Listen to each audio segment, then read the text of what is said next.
সন্তান বেসরকারি স্কুলে পড়লেও মা পাবেন অন্নপূর্ণা যোজনার ৩,০০০, স্পষ্ট বার্তা মুখ্যমন্ত্রী।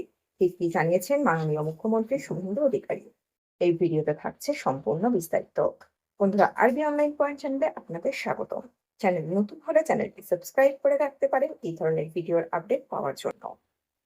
রাজ্য বিজেপি সরকার আসার পর জুন থেকে শুরু হয়েছে অন্নপূর্ণা যোজনা। লক্ষ্মীর ভাণ্ডারের পরিবর্তে এসেছে এই প্রকল্প।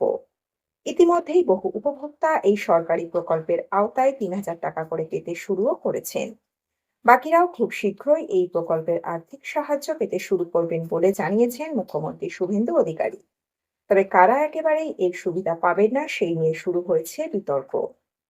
সম্প্রতি সোশ্যাল মিডিয়ায় একটি পোস্ট ভাইরাল হতে শুরু করেছে, যেখানে দাবি করা হচ্ছে যে সন্তান বেসরকারি স্কুলে পড়লে তাদের বাড়ির মহিলারা এই প্রকল্পের সুবিধা থেকে বঞ্চিত হবেন, টাকা পাবেন না। মুখ্যমন্ত্রী এমন বার্তা দিয়েছেন বলে স্পষ্ট দাবি করা হয়েছে পোস্টে। তবে ফ্যাক্ট চেক করে দেখা গিয়েছে এই দাবিটি একেবারেই অসত্য। এর আগে মুখ্যমন্ত্রী জানান, যাদের সন্তানরা সরকারি বা সরকার পোষিত স্কুলে পড়েন তারা অন্নপূর্ণা ভাণ্ডারের টাকা পাবেন। বেসরকারি স্কুলের ক্ষেত্রে সরকারের অনুমোদন থাকলে মিলবে ৩,০০০ টাকা, নয়তো নয়।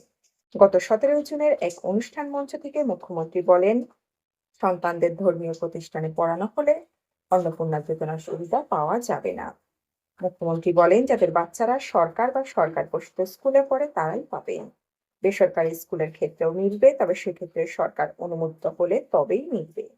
কিন্তু ধর্মীয় শিক্ষা দেওয়া হয়, ভারত বিরোধী কথা শেখানো হয় এমন স্কুলের পড়ুয়াদের অভিভাবকরা পাবেন না, কারণ ওই পড়াশোনা মূলধারার মধ্যে পড়ে না।